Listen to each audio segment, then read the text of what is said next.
Hello everyone, welcome back to my channel, or if you're new, welcome! My name is Queen of Karma, and I am a whistleblower and anti-multi-level marketing advocate. I am a recovered Hunbot, boss babe, MLM distributor, whatever you want to call it, and I am here to expose MLMs as commercial cults, highlighting the coercive control tactics used to recruit, keep, and silence the members, especially the cults targeting vulnerable individuals. I use personal storytelling with direct confrontation of exploitative business models, and I collaborate with other scam awareness voices to push back against MLM exploitation, cult exploitation, gaslighting, and financial abuse. I'm really glad you could join me today. I am putting out sort of a call to action for anyone who is a survivor of the Hare Krishna cult to contact me via my socials or email to help expose this cult for what it is. Today, I'm editing an article for one of my scam awareness buddies, Danny DeHecht, the crypto Ponzi scheme avenger, for his DeHecht.com blog where I write articles about cults, MLMs, and their coercive control tactics. So today I'm working on quite the doozy, and I wanted to share it with you while we go through what I've got. Then I want to ask that if anyone has any information they feel I need to add about these cults, that they contact me to help us fully expose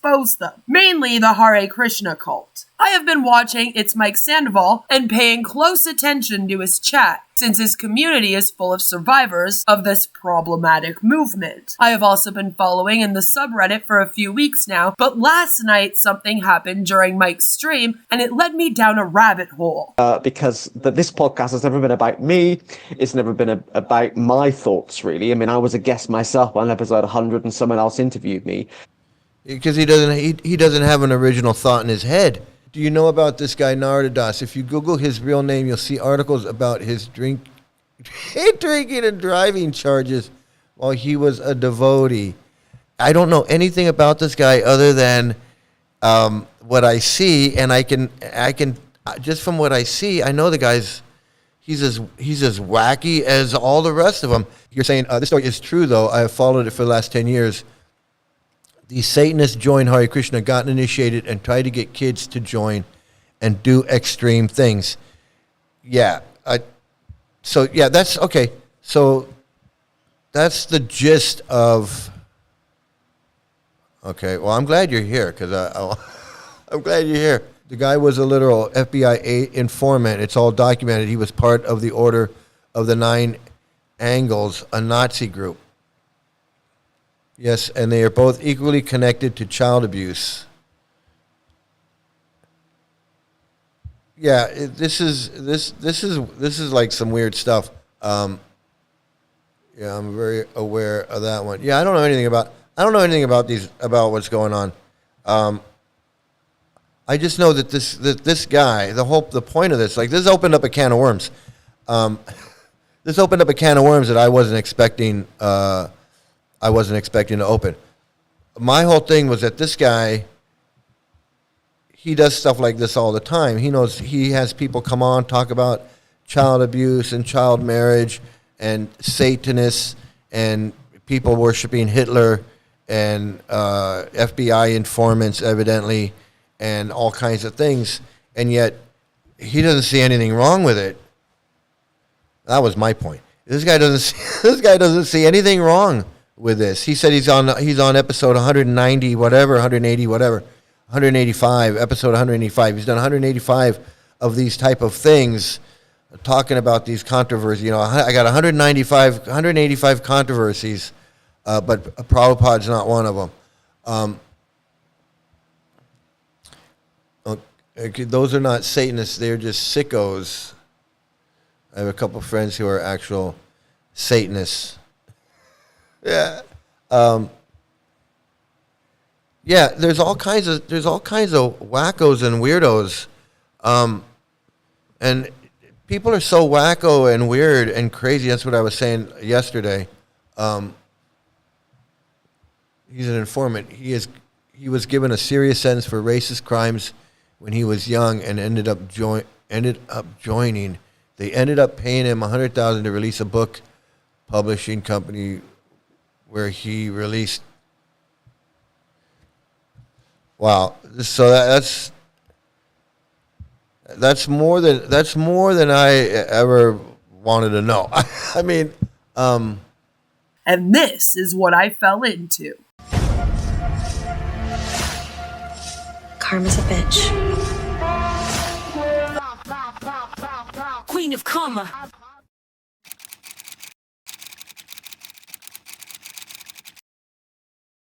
As I stated, I am here to expose cult tactics. I am here to study coercive control and expose the harm it does. I am not here for clicks or views, although they do help me in exposing these cults, so like, subscribe, share. But I am more interested in finding the cults that nobody is speaking out about and exposing those. I feel as though Hare Krishna is one of those cults that don't get enough attention and leaves victims feeling unheard. Like Scientology, I want to take a minute to shine a light on the abuses. So I've been working on this. The strange overlap. Hare Krishna, Order of Nine Angles, 764, and Josh Sutter. I know, what the hell, right? In the world of cults and extremist movements, cross-pollination between ideologies is rare, but when it does occur, the results can be deeply unsettling. One of the most unusual and troubling examples is the overlap between the Hare Krishna Movement, ISKCON, the neo-Nazi occult network known as the Order of Nine Angles, O9A, the online abuse cult 764, and one man who appears to have straddled both worlds, Josh Sutter. Today, I want to discuss this connection and what it means about cults and extremist groups. The Hare Krishna Movement, ISKCON. I recently wrote an article on this movement, and I have read through that already on my channel. However, for the sake of this article, I will briefly describe it again. The International Society for Krishna Consciousness, ISKCON, was founded in 1966 in New York by A.C. Bhaktivedanta Swami Prabhupada. I'm never going to get this right, so we're gonna call him Prab. Its core beliefs include devotional service to Krishna, vegetarianism, chanting the Hare Krishna mantra, and adherence to strict moral codes. However, ISKCON has faced serious controversies. In the 1970s and 1980s, there were documented cases of child abuse in ISKCON schools, leading to lawsuits and financial settlements. Publicly available transcripts also record Prab making remarks praising Hitler and denying aspects of the Holocaust during an October 8, 1972 conversation in Berkeley. In a 1977 conversation in Mayapur, he made racist statements suggesting that black people should be kept under control as slaves while being provided with food and clothing. While ISKCON presents itself as a devotional religious movement, these statements and historical abuses have made it subject of intense scrutiny among ex-members and cult watch researchers such as myself. The Order of Nine Angles, O9A. The Order of Nine Angles emerged in the 1970s in the United Kingdom. It blends Satanism, neo-Nazism, and occult practices into a violent extremist ideology. One of its core strategies is the use of insight roles, which means infiltrating other groups, whether political, religious, or cultural, to destabilize them or recruit members. O9A is not just a fringe occult group. It has been linked to several crimes, including terrorism, murder, and violent extremism. Here are some of the controversies and criminal links: human sacrifice and culling. O9A literature advocates killing those deemed unfit as a test of commitment. Terrorist connections. Members and affiliates have been tied to Atomwaffen Division, National Action, a banned UK neo-Nazi group, and other violent cells. Murder cases. Individuals influenced by O9A ideology have been convicted of killings, including ritualistic and extremist-motivated murders. Infiltration tactics. The group encourages members to embed themselves in the military, law enforcement, and religious organizations to gain skills and influence. These activities have led counterterrorism experts to label O9A as one of the most dangerous extreme networks operating today. The 764 Cult. The 764 Cult is a decentralized online network involved in coercion, sexual exploitation, and sadistic abuse, often targeting minors. While not formally part of O9A, researchers have noted ideological and aesthetic thematic overlaps, with some 764 members adopting O9A style rhetoric and symbols. 764 is considered so dangerous that the U.S. Department of Justice has designated it a terrorist Tier 1 investigative matter, and RCMP classifies it as an ideological violent extremist network. Some of the activities they get up to include child exploitation enterprise. Members have coerced minors, some as young as 13, into producing sexual abuse material, self-harm, and even suicide. Self-mutilation rituals. Victims have been forced to carve cult symbols into their bodies. Animal abuse and sadism. Some subgroups, such as 764 Inferno, have incorporated acts of animal cruelty into their abuse campaigns. Global reach. Victims have been identified in multiple countries, with operations run through encrypted apps like Discord and Telegram, and recent arrests. In 2025, alleged leaders Prasad Nepal and Leonidas Varagianis were arrested and charged with running a global child exploitation network linked to 764 Inferno. These crimes show that 764 is not just an online edgy subculture, it's a violent, organized, and predatory network. Josh Sutter, the bridge between worlds. Josh Sutter is a longtime white supremacist, O9A Temple OV Blood insider, and FBI informant. He operated Martinet Press, a publishing house that released O9A linked extremist texts such as Iron Gates and Liber 333. What makes Sutter's case unusual is that he was also initiated into ISKCON as Jatayu Das under Hare Krishna Goswami and ran a Hare Krishna temple from his home in South Carolina. During this time, he distributed Hare Krishna books, including standard ISKCON titles like Bhagavad Gita as it is. This means that while Sutter was publishing violent neo-Nazi occult material, he was simultaneously promoting Krishna devotional literature. Some state that Sutter may have been connected to the 764 cult, but not much information has been found on this. Hence my call to action to contact me, please. Either way, the overlap raises serious questions about whether his Krishna identity was a genuine spiritual pursuit, a cover for extremist activity, or an insight role infiltration consistent with O9A strategy. Well, if you ask those who are still in Hare Krishna, it's the latter. However, based on what this cult believes in, I will argue that. Swami Prabhupada on women and race. While the Hare Krishna movement presents itself as a spiritual path rooted in ancient Vedic wisdom, its founder, A.C. Swami Prabhupada, made a number of recorded statements about women and race that have been widely criticized, both by outsiders and former members. In multiple lectures, interviews, and conversations, Prabhupada expressed views that women should never be given full independence, citing the Manu Samhita. Women's equality with men is artificial, claiming they are dependent by nature. Women's brains are smaller, and therefore they cannot have equal rights. Black people should be kept under control as slaves, as stated in a 1977 conversation in Mayapur. These remarks are preserved in ISKCON's own transcript archives and have been cited by critics as evidence of sexist and racist attitudes embedded in the movement's founding leadership. I agree with this sentiment. Below is a screenshot from Prab, the Sun and the Lightning, compiled by Raya Nitai Dasa, showing Prab's own words on women. And it says, SB Lecture, Los Angeles, 7/11/1974. He says, women should not be given freedom. Like a child, she is not given freedom. More screenshots are below from Prab, posted in the r/x Hare Krishna subreddit, where survivors of this cult meet in order to seek community while they recover from the coercive control tactics and manipulation this cult put them through. So here it says SB in Montreal on August 3rd, 1968 said, yes, so psychology. I was student of psychology in my college life. Dr. Urquhart said, "I remember still that the brain substance has been found up to 64 ounce, while brain substance of women has been found highest 34 ounce. Therefore, woman class," and he laughs, "is not so intelligent as man. There is no question of competition. It is actual scientific fact."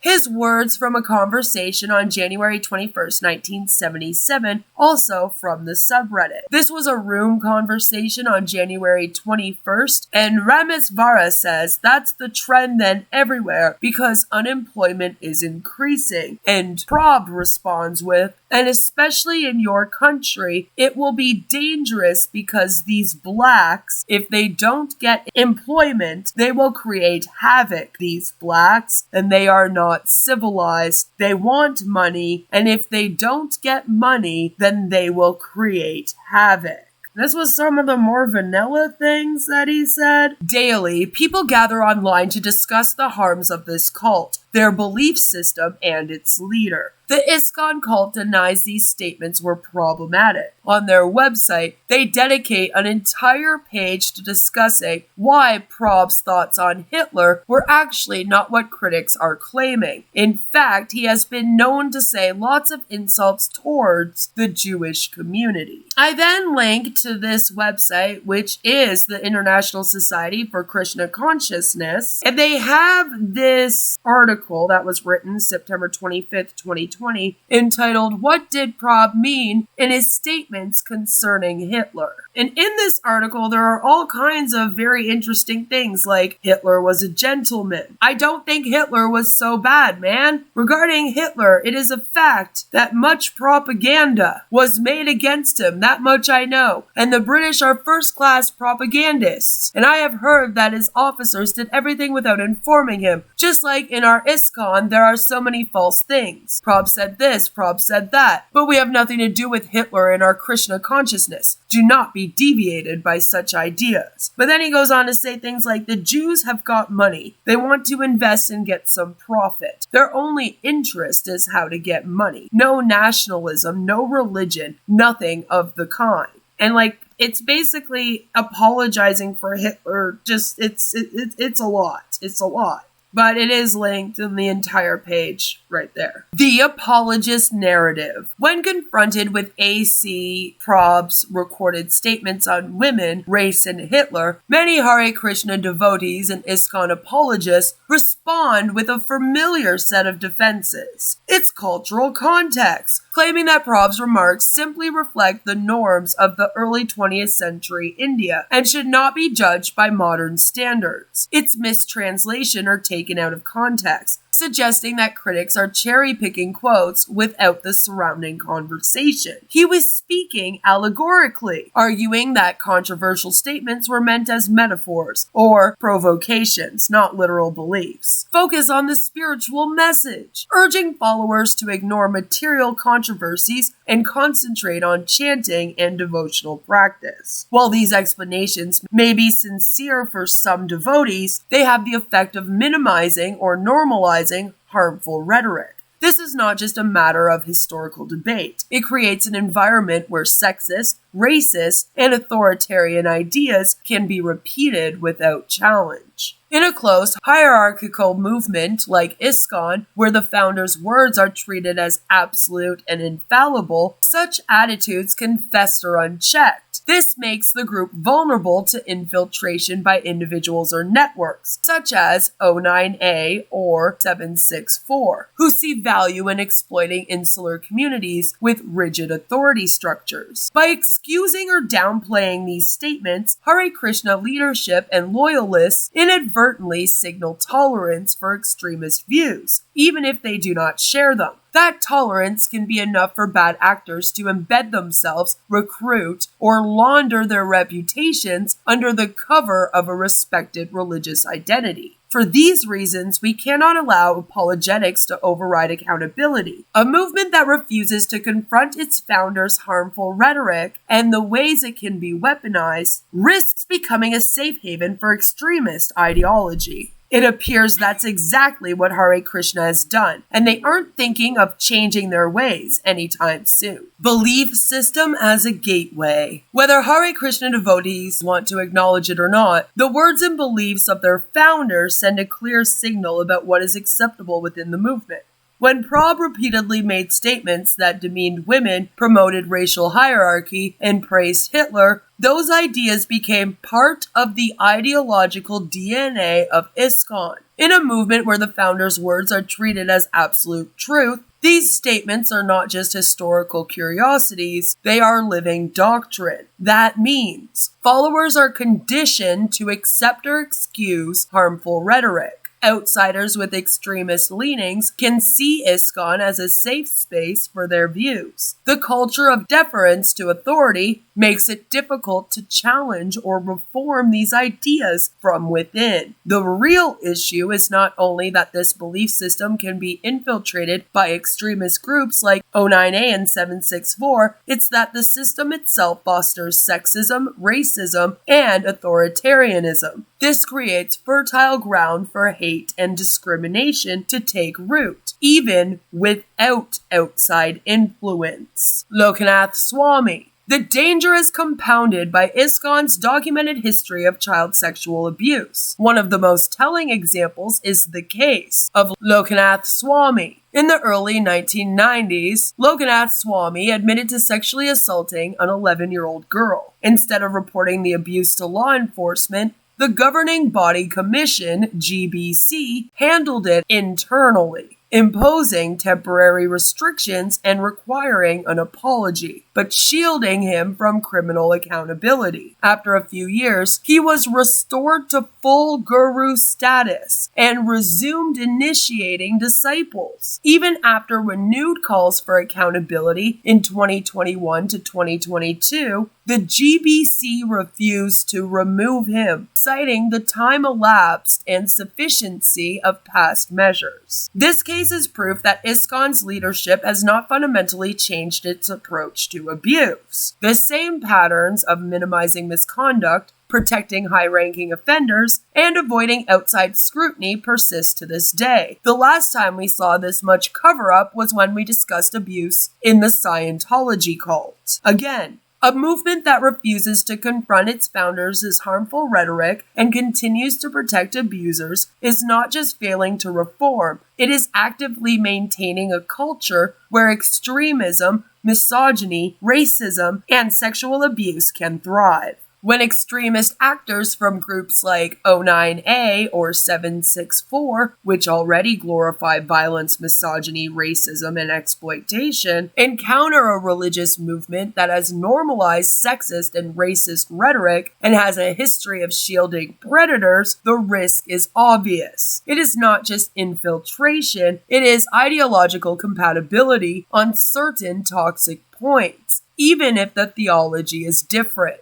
Final word. The Hare Krishna movement cannot claim to be a purely spiritual refuge, while refusing to confront the harmful aspects of its founders' words and the crimes committed under its watch. The belief system itself, not just a few bad apples, has created conditions where extremism, misogyny, racism, and sexual abuse are not only possible, but can be protected and perpetuated. When the ideological foundation of a group includes sexist and racist rhetoric, and its leadership has a documented history of shielding abusers, as in the case of Lokanath Swami, it sends a clear message. These behaviors are tolerated. That message is heard not only by devotees, but also by predators and extremists looking for a safe haven. This is why infiltration groups like O9A and 764 is not just a hypothetical risk. It is a natural consequence of a culture that normalizes harmful views, protects authority at all costs, and fails to protect the vulnerable. Again, we see the same in the Church of Scientology. Until ISKCON openly rejects and reforms these elements, it will remain a place where dangerous ideologies can hide in plain sight, where hatred of women and racial prejudice can be excused as tradition, and where child sexual abuse can be minimized or ignored. Finally, deep thanks go to It's Mike Sandoval and Skeptic Perspective for their tireless work in discovering, documenting, and exposing the truth about these connections. Their dedication to uncovering uncomfortable facts has made it harder for these patterns to remain hidden and has given survivors, critics, and the public the evidence they need to demand accountability. If nothing else, may this investigation arm every reader with the truth they need to confront ISKCON's leadership and demand the accountability that survivors and the truth itself have been denied for far too long. And yeah, so that's the article. Now remember, it also has to be a good read, so But let me know if you think that I have missed anything, if you think that I need to include anything else. Let me know if you want to come on my channel as a survivor of this cult. I would love to have you. Hopefully we can get this all ready to go, edited, and up by the end of this week. Let me know all of your thoughts about all of this down below. Thank you so much for watching. Please do give this a like and subscribe if you are new. It does help us get the word out about all of these harmful cults and the child abuses that they all hide, even the multi-level marketing ones. Thank you so much for all of your support and love. I greatly appreciate it. Stay skeptical and stay safe, everybody. I love all your faces. Bye.